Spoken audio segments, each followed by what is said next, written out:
Avec nous, d'Akadosh Baruch Hu, on est dans la série Yemei Teshuvah, les 10 jours de pénitence, les 10 jours de Teshuvah, et nous allons étudier Inyana de Yoma, le sujet, on va dire, pas dire le plus approprié.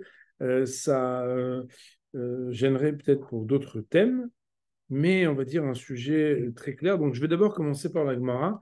La Gemara, donc, vous regarderez le Mahamar Yutret, donc le Mahamar numéro 18.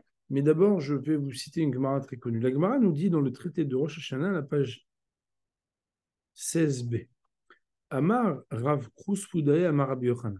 Rav Kruspudae, au nom de Rabbi Yochanan, de dire Shlosha Sfarim Niftachim Rosh Hashanah. 3 livres sont ouverts à Rosh Hashanah. Echad shel Reshaim Gmurim, Echad shel Tzadikim Gmurim, Echad shel Benonim. Un de ce qu'on pourrait appeler les rachats, mais des rachats intégraux, quoi, des rachats totaux, des impies. Rachat, c'est l'impie. Echad shel Tzadikim Gmurim, un pour les gens qui sont totalement tzadiks, donc des justes. Ve'echad shel Benonim. Et un des Benonim, c'est-à-dire Benoni, c'est celui, a priori, c'est un peu difficile à le définir, puisque dans la Gemara, si on croit que les extrêmes sont extrémistes, ça veut dire que c'est soit rachat total, il faut suivre à deux, il n'y a pas. Il faut suivre à deux. Soit rachat total, soit impie total. A priori, on pourrait imaginer que Benoni, c'est celui qui est ni rachat total, ni impie total. Ça nous gêne un peu parce que si c'est pas rachat total, ça peut être déjà qu'il est quand même rachat, mais pas total. Et s'il n'est pas tzaddik total, c'est peut-être qu'il est tzaddik, mais qu'il n'est pas totalement tzaddik. Donc c'est un peu gênant. Les Benoni, je vous propose que nous ne le traduisions pas et que nous gardions en tête que Benoni, c'est quelqu'un qui est au milieu. Et donc, la Gemara nous dit qu'à propos de ce livre,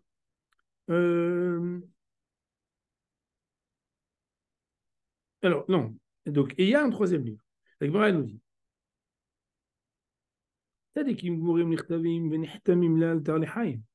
les gens qui sont totalement tzaddik sont écrits et scellés immédiatement pour la vie. Immédiatement, dans River Odeh, ça veut dire le jour de Rosh Hashanah lui-même, quoi. Au moment même où ça s'ouvre, ils sont déjà écrits et scellés. Rechaim Gmurim Irtavim Menechtabim Laltar Lemita.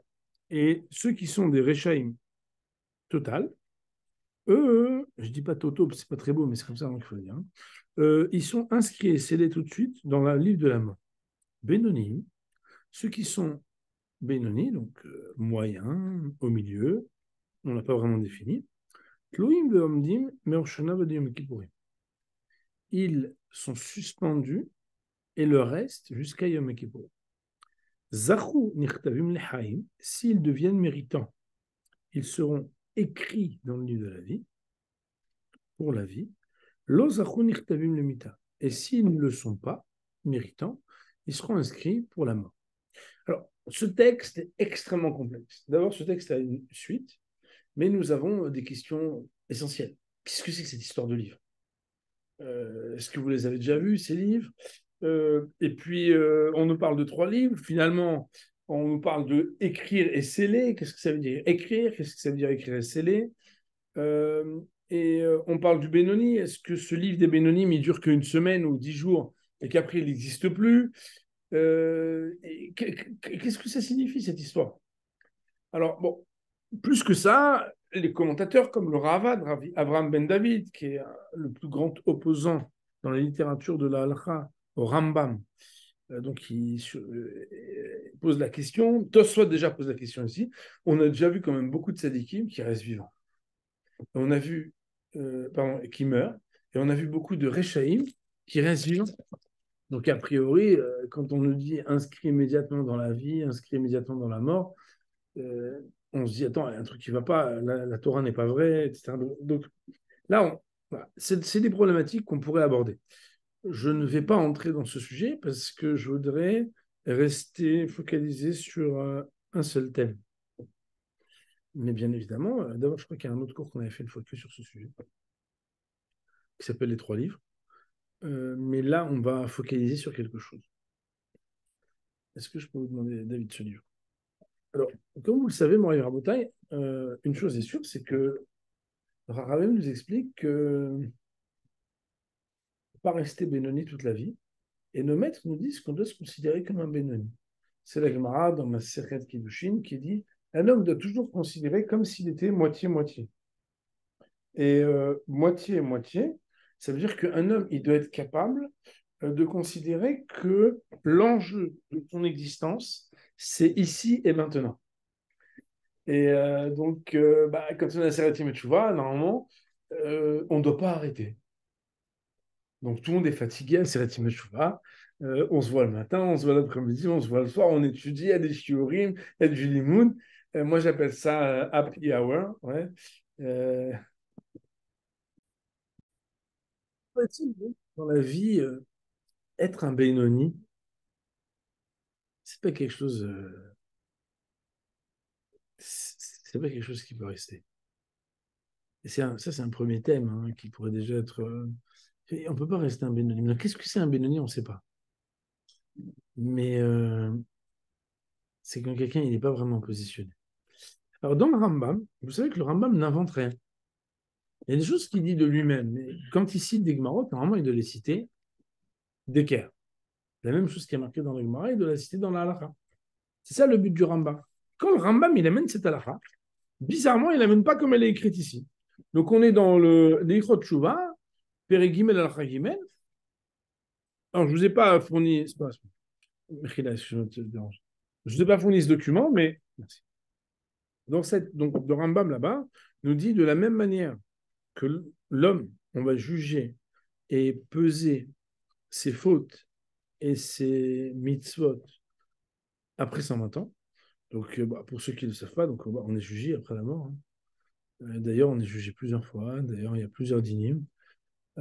Et bon, c'est un sujet difficile.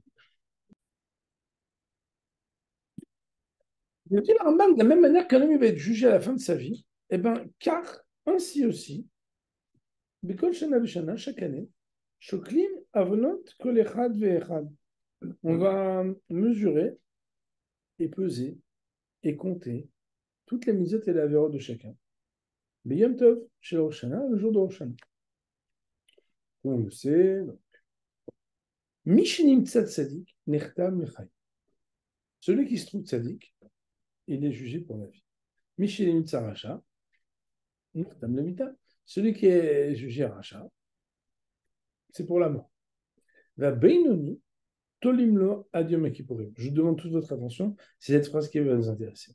Et le Beinoni, celui qui est entre les deux, ben lui, il va être suspendu jusqu'à Yom Kippourim.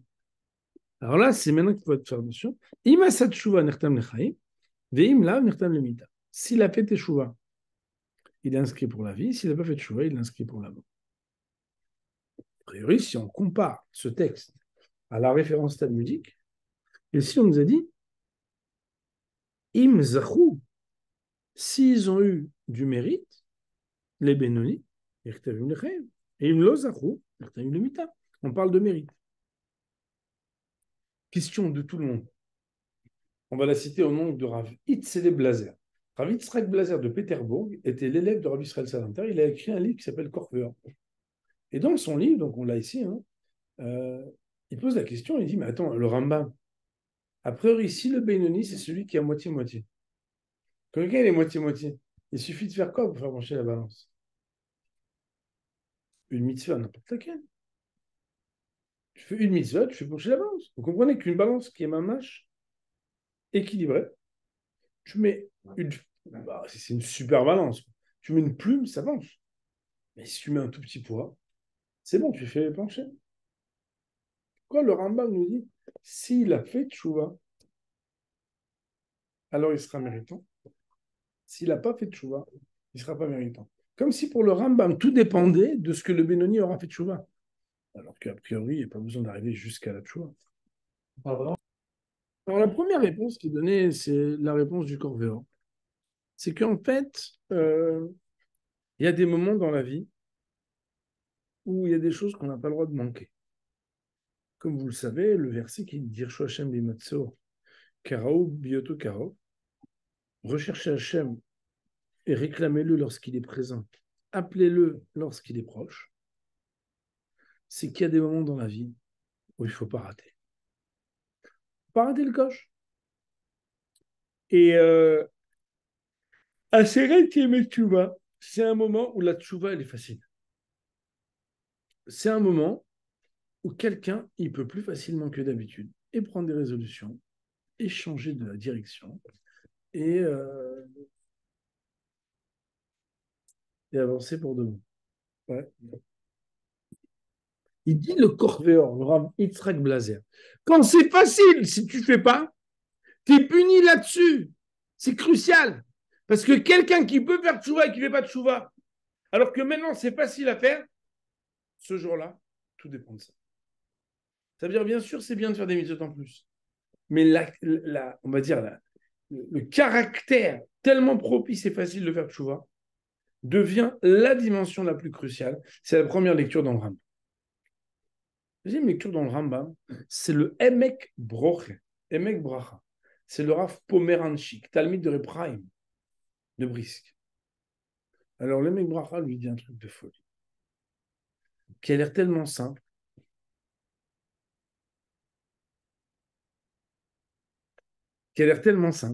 c'est que entre le premier Tishri et le 10 Tishri de Tanshin Pedalet, tu es en train de cumuler des avoirs de mitzvot sur l'année Tafshin Pedalet ou Tafshin Pegimel. Tafshin Pedalet. Là, vous écrivez Tishrei Tafshin Pedalet. Or, le jugement de Rosh Hashanah du premier jour de Tafshin Pedalet, t'es jugé sur les actions de quand? Tafshin Pegimel.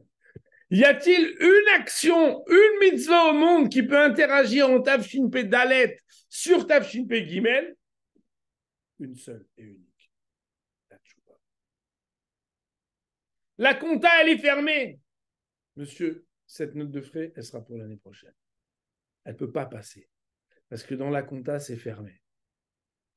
Le Rambam nous dit quand on dit Zachou, mais Zachou pour le compte de l'année dernière. Akirat Aratson qui Akirat Amaïse. La seule mitzvah qui permet d'interagir dans le passé, d'annuler des avérotes, pour établir un équilibre favorable à ton dîne, c'est uniquement quand dans la rétroactivité de l'effet de la tchouva, tu interagis sur le passé. Parce que tu avais des avérotes, mais comme tu t'es repenti, tu les as transformés en mitzvot. Alors là-bas, tu peux interagir dans le passé. Et c'est pour ça que pour le Rambam, étant donné qu'on est après Rosh Hashanah, quand la Gemara nous dit s'il a été méritant, le seul moyen d'être méritant maintenant pour le dîne d'avant, c'est d'agir avec la tchouva. Alors à l'époque, j'avais découvert que le Paradisra qui parle aussi de ce sujet, à l'époque c'est une petite douzaine, une petite quinzaine d'années comme ça. Et le Rambam donc il ramène, bon, au début il ramène tout ce qu'on a tous vu, quoi. Hein. Shlosha Sfarim Niftachim. Vegomer, ça veut dire etc. Tzadikim Morim, Nirkamim Lealtar, etc. Je saute trois lignes. À Rambam Ksheiti Kabraitazu, quand le Rambam a copié-collé ce texte, vous pouvez mettre le doigt, hein. Shina Lashon Gemara. Il a changé, dénoté du langage de la Gemara. Debe Sugian, car dans notre sujet dans la Gemara, à Lashonu Zachou Nirkamim Lealtar, on parle d'être méritant. Alors que le Rambam a réduit le caractère décisif de ce qui peut se passer pour le Benoni juste à la Teshuvah. Bemakom zchut bichlal, à la place de parler d'un mérite général, Ikbil, il a limité Etinyan la Teshuvah v'davka, en disant qu'on parle que de la Teshuvah. Ou Maran Agon Rav Yitzhak Blazer mi Peterbourg, Irgish Bekant mi Arabta.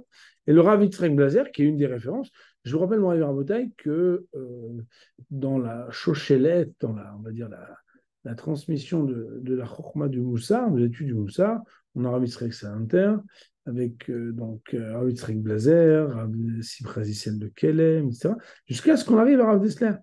Donc en fait, on a toute l'école, on va dire, on peut appeler ça l'école de Kelem, l'école de Salant, qui commence par Israël Salanter, qui était le premier à instaurer l'étude du Moussar dans les yeshivot. À l'époque, jusqu'à Israël Salanter, les gens, en fait, s'inspiraient de l'étude de la Gemara, du Chumash, etc., pour parler de Moussar. Mais l'étude de livres de Moussar, le fait d'avoir un Seder Moussar à la yeshiva, c'est quelque chose qui a été instauré plus tard. Nous sommes donc à la ligne 4 lignes avant la fin du premier paragraphe. Deare à Benoni, Ouzé, Shema Asab, Shkulim. Le Benoni, c'est un gars qui est moitié-moitié. Et qu'il n'y a pas plus de bien que de mal. Mais s'il en est ainsi, on aurait pu se poser la question, dès qu'il ajoute un petit mérite, peu importe le mérite, ça suffirait pour le faire sortir de moitié-moitié, pour faire que maintenant, ça va être une majorité de mérite, et grâce à ça, le faire mériter. Est-ce que vous comprenez? Alors Laurent, ici, il va nous donner un abord très différent. Quelque chose vraiment de très intéressant. Il va nous dire que nous sommes habitués à considérer que le Benoni et le Tzadik et le Racha, c'est une dimension quantitative des mitzvot. Ça veut dire, tu as combien de mitzvot, tu as combien d'avérotes. Tu as combien de plus, tu as combien de moins, tu fais le bilan, etc. Il dit le Rav, mais cet abord, il est vrai, parce que la quantité est importante dans la vie. Mais le Rambam lui-même, quand il ramène le décompte, il dit, il y a un truc qui est clair, c'est que des fois, il y a une mitzvah qui compte pour plusieurs avérotes. Et des fois, il y a une avéra qui compte pour plusieurs mitzvot. On sait bien que des fois, on fait un petit effort supplémentaire, alors que l'avéra, on l'a fait facilement, et vice-versa. Et puis, des fois, on voit bien que, on comprend tous que il y a des avérotes qu'elles brisent et elles détruisent beaucoup, beaucoup de mitzvot. Hein. Le Rav nous dit qu'en fait, vous êtes d'accord que si quelqu'un, par exemple, il a 2000 mitzvot et 1999 avérotes, c'est difficile de dire qu'il est beaucoup mieux que quelqu'un qui a 32 avérotes et 30 mitzvot. C'est pas comparable. Parce qu'au niveau de la quantité, on est obligé aussi de considérer l'ampleur de qu'est-ce que ça signifie. Il dit le rabbin en plus dire qu'un gars du jour au lendemain, il peut changer son statut en faisant une seule mitzvah. Si le gars, s'il a 2000 et 1999, il est tzadik gamo. S'il a 2000 et 2000, il devient Benoni. Et s'il a 2001 Averot, il devient Racha Gamour et il est Nertam Lemita. Le Rav me dit, en plus, c'est pas statique. Donc, tous les 3 jours, le gars, il devient sadique, il devient rachat. Je veux dire, il faut avoir un équilibre stable dans la vie. Donc, il dit, bien sûr qu'on doit prendre en considération la dimension quantitative. Mais on ne peut pas omettre de considérer ce qu'on appelle la dimension qualitative de ce qui s'appelle tzadik, rachat et bénou. Et là, le Rav, il parle de quelque chose de très intéressant qui s'appelle, on pourrait appeler ça, l'identité spirituelle de la personne. Je ne sais pas si vous vous rappelez des identités remarquables. Si vous vous rappelez, on avait fait ça tous, ce programme de quatrième. Voilà, entre Pythagore et Thalès, là, vous vous rappelez, un truc là. Hein. Il y avait, les identités remarquables, en fait, il fallait retrouver qu'est-ce qui ressemblait à A plus B au carré, qu'est-ce qui ressemblait à A moins B au carré, ou qu'est-ce qui ressemblait à A carré ou moins B carré, ou bien l'équivalent. C'est-à-dire qu'il fallait savoir, en fait, reconnaître quelque chose qui s'identifie. Il dit, le Rav, nous aussi, nos actions, il faut être capable de savoir qu'est-ce qui nous représente. Il dit qu'il y a des fois des gens, quand ils font les mitzvahs, ouais, bon, j'étais un chiot, et puis j'ai donné un peu d'argent. Par contre, quand il fait une avéra, il s'éclate dans la avéra et dans la mitzvah. Ouais, je suis un, tu peux me compter, ouais, je vais donner. Ouais, je viens, ouais, j'ai étudié, ouais, je suis collègue. Il y en a un autre, c'est le contraire. Quand il fait des avéra, ah non, mais je suis pas à l'aise, tu vois. Alors que quand il étudie, quand il est mitzvot, il est là, mitla, il dit Laura, un gars qui s'identifie et qui se sent représenté par sa mauvaise action, c'est un rachat gamou. Parce qu'en fait, il jubile quand il fait une avéra, alors quand il fait une mitzvah, ouais, j'ai pas le goût, ça me fait rien, on fiche. C'est-à-dire qu'en réalité, c'est où que tu as du plaisir, de l'ambition, de la motivation, c'est où? C'est dans l'avéra, tu as un rachat gamou. Si c'est dans la mitzvah, que tu as toute cette émulation, mais pas dans les avéros, tu es un tzadik gamou, il nous dit Laurent. Mais si un homme, il est Benoni, c'est quoi? C'est que tantôt, il est content quand il fait des mitzvot, tantôt, il s'en fiche, tantôt, il est heureux quand il fait des avérotes, tantôt, il s'en fiche. Et il dit, le Rav, ça répond à la question qu'on peut tous se poser. Mais comment on peut dire qu'on doit tous considérer qu'on est des Benoni? Au niveau quantitatif et au niveau qualitatif, normalement, c'est hyper compliqué de dire qu'on... La probabilité pour être un Benoni, c'est quasiment impossible d'être un Benoni. Personne ne fait exactement le même nombre de mitzvot que de Averot, et en quantité et en qualité. Et pourtant, les poskim nous disent un homme il doit se considérer comme un Benoni. Mais selon cette définition, beaucoup d'entre nous, pour ne pas dire la majorité d'entre nous, sont des personnes qui peuvent et à la fois avoir un plaisir et une représentation, une identification de leurs actions quand ils font des mitzvot, autant que parfois quand ils font des Averot. Ça veut dire qu'en réalité, si on te demande, c'est quoi qui te représente le mieux? C'est pas évident de dire est-ce que c'est les mitzvot ou la vérote, parce que des fois, on se fait attraper nous-mêmes à prendre du plaisir à faire des choses interdites et pas assez à faire des choses qui sont des mitzvot. Et des fois, on est triste à faire des mitzvot autant qu'on est triste de faire des avérotes. Ça s'appelle le Beinoni. Et nous dit le Rav, si un Beinoni, il ajoute des mitzvot, ça change rien. Pourquoi? Parce que si tu ajoutes une mitzvah, mais tu n'as pas choisi ton camp. Il y a un métal médim, il adore dire il faut choisir son camp dans la vie. Il faut choisir son camp. C'est quoi, il faut choisir son camp? C'est quoi qui t'intéresse dans la vie? Mais si un gars, il fait des mitzvot en plus, mais en réalité, dans son attitude générale, il n'a pas vraiment choisi son camp. Parce que c'est un gars qui s'investit, tout ce qu'il fait, il le fait bien. Même les avérotes. Il est toujours joyeux, même quand il fait des avérotes. Il est toujours calme, même quand il fait des avérotes et quand il fait des mitzvahs. Donc en fait, le gars, même si tu rajoutes du mitzvah, ça ne va rien pencher dans sa balance. La seule chose qui peut changer, c'est la tchouva. C'est quoi la tchouva? La tchouva, c'est le rapport de l'homme à son action.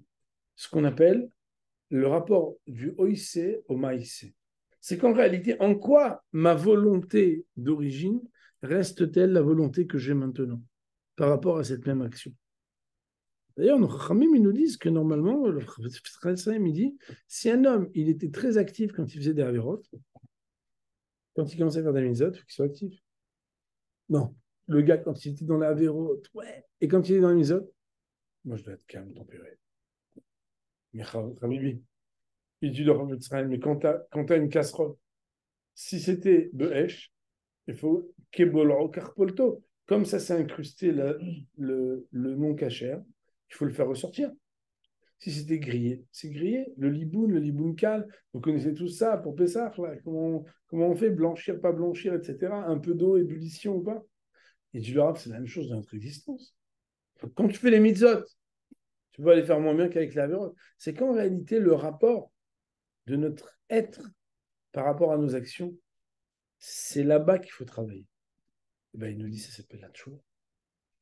Ajouter une mitzvah ne changera rien. Bien sûr que c'est bien de faire des mitzvot. Mais le plus important, c'est de se dire, mais attends, si je me pose la question, c'est quoi qui me représente vraiment dans ma vie? C'est quand je suis au Beth Midrash, j'étudie le Paradis Tzrak le mercredi, ou c'est quand, bon, voilà, j'ai ma petite réunion, là, c'est du sport, c'est vrai, mais bon, on joue avec des hommes, des femmes, ou bien petite musique, voilà, chanteur, chanteuse, ou bien la petite soirée. Mais en vraie vérité, il faut que je me décide. C'est quoi qui me représente le mieux? Et ça, c'est un travail qui fait partie du Nefesh. Et dit le Rav, c'est qu'en réalité, Sadi Gamour, Racha Gamour Benoni, c'est une mida de Nefesh. C'est-à-dire, c'est une mesure de l'âme. C'est une manière avec laquelle mon baromètre, il est clair. Et c'est pour ça, nous dit le Rav, que quand le Rambam, en fait, au lieu de citer, de faire une mitzvah supplémentaire, il parle de tchouva. C'est parce que pour lui, la définition de ce qui s'appelle Tzadik ou Racha, comme tu l'as dit tout à l'heure, c'est pas seulement une dimension quantitative et c'est pas seulement une dimension qualitative stable. C'est une dimension de lien entre ce que je suis et ce que dans mes actions, je considère qui me représente le mieux. C'est la raison pour laquelle, Moraï Rabotai, un homme, faire teshuva, c'est se qualifier et qualifier le comportement. C'est-à-dire que c'est essayer déjà aussi de mieux faire ce qu'on fait c'est-à-dire de mettre un peu de cœur, un peu de nous-mêmes dans nos actions. Le Rambam, il a un fils qui s'appelle Rabbi Avram ben Arambam. Il a un livre qui s'appelle Amaspik Laodé Hashem. Et là-bas, dans une de ses introductions, il explique que dans la vie, il y a toujours deux parties dans les mitzvot. Il y a la partie commune et il y a la partie personnelle. La partie commune, c'est que tous les jours, on met tous cette file. La partie personnelle, c'est que chacun, il a une autre intention dans sa tête quand il aimait. Il y en a un, il aimait les Elou Nishmat, l'équipe de foot, qui a perdu cette année. C'est-à-dire qu'en fait, il pense qu'au foot, même quand il met les têtes. Il y en a un autre, il pense à soumettre son action, il pense à soumettre sa tête. Il y en a un autre qui pense à Yetziat Mitzrayim. Il y en a un autre qui... Et en réalité, mon Réverboté, dans toutes les mitzvot, il y a des niveaux d'application. Il y a des niveaux d'implication personnelle. La tchouva, c'est être capable aussi de donner un peu de coffre, d'épaisseur et de profondeur à ce qu'on fait. C'est-à-dire de mettre de nous-mêmes dans nos actions. Et il faut savoir que malheureusement, quand on est religieux, on a un problème. C'est qu'on fait ce qu'on appelle mitzvah, tanashim, melumada. C'est qu'on banalise, quoi. On banalise. D'ailleurs, Chachamim nous disent, Kashia, Atika, Michatta. Quand ça fait un moment que tu es religieux, ça devient plus difficile. Pourquoi? Parce que tu commences à avoir des rides. C'est quoi tes rides? C'est que tu commences à croire que c'est une routine. Il y a une seule chose, mon rêve qui fait qu'on reste toujours frais dans la Torah. C'est quand on étudie. Parce que l'univers, l'océan de l'étude de la Torah, il fait que tu n'auras jamais terminé. Et que tu auras une réminiscence et une crème anti-rides ad vitam aeternam. Parce que chaque jour, tu as des nouvelles choses à étudier. Donc en fait, tu es toujours qu'au début, et en même temps, tu es toujours en train de découvrir. Et quand quelqu'un il découvre des choses, ça lui donne la joie, ça lui donne la profondeur. C'est la raison pour laquelle il me semble que la manière la plus extraordinaire de faire tes choix, c'est d'être confronté à la vérité de la Torah. D'ailleurs, si vous regardez dans les brachot de Shmoné Esrei, de la Hamida, on dit d'abord d'abord on parle de la Chokhmah et après on parle de la Teshuvah. Parce que nos Chachamim nous disent, mais si tu n'as pas de prise de conscience, im en da'at avdala minaim, comment tu peux séparer et différencier les choses si tu ne connais pas les discernements? Et aujourd'hui, mon révérend Rabotai, au Beth Midrash, là c'est la pub là, pour début d'année, pour que les gens viennent régulièrement. En fait, dans tous les Beth Midrash, aujourd'hui, on propose l'étude de la Torah. Ça rapporte énormément. Ça fait qu'un homme, il commence sa journée avec quelque chose qui le rafraîchit. Vous comprenez? Et ça, c'est quelque chose qui est extrêmement important. Parce que la gymnastique d'esprit qui laisse un corps spirituel intact, qui fait que même quand on est vieux, on reste jeune. Vous savez que les vieux qui étudient la Torah, ils restent toujours jeunes. Jeunes d'esprit, ils sont frais, ils comprennent, ils tiltent. Des fois, on parle avec des rabbinim. Vous voyez des rabbinim de 70 ans, 80 ans, ils parlent avec des jeunes barourim de 16 ans. Vous dites, purée, mais comment le gars, il le comprend? C'est un vieillard, il ne comprend rien. C'est pas vrai. Parce que ce vieillard, c'est pas un vieillard. C'est un gars hyper frais, sauf que son enveloppe corporelle, elle a l'air d'être vieille. Mais le gars, il touche parce qu'il étudie des Tosfot tous les jours. Il est dans le limoud toute la journée. Et cet homme-là, en fait, il est dans un rafraîchissement perpétuel. Et ça, c'est quelque chose qu'il faut se payer dans sa mode attachée. Il n'y a pas de source plus forte pour faire tes chouva que de continuer perpétuellement à étudier la Torah parce que ça modifie notre être. Et ça veut dire qu'en fait, quelque part, on développe notre personnalité pour comprendre que la seule chose qui nous représente vraiment, c'est ce qu'on fait de bien. C'est ce qu'on fait selon la volonté d'Akadosh. C'est pour ça que d'après Rav Yitzhak Koutner, le Rambam, il parle de Zacha. Non, c'est pas Zacha. C'est Asat Shova, Nechtav L'Haïm. Lo Asat Shova, Nechtav L'Mita. Donc, on va dire pour aujourd'hui, Borchonei Le'olam, Amen V'Amen. Et on vous le souhaite à tous. Noah Hatimatova, qu'Akadosh il permette à chacun d'être inscrit et scellé, comme un Tzadik Gamou. Dans le livre de la vie, je lui donne à écouter le Mushanim, donner à chacun beaucoup de chef à Amen.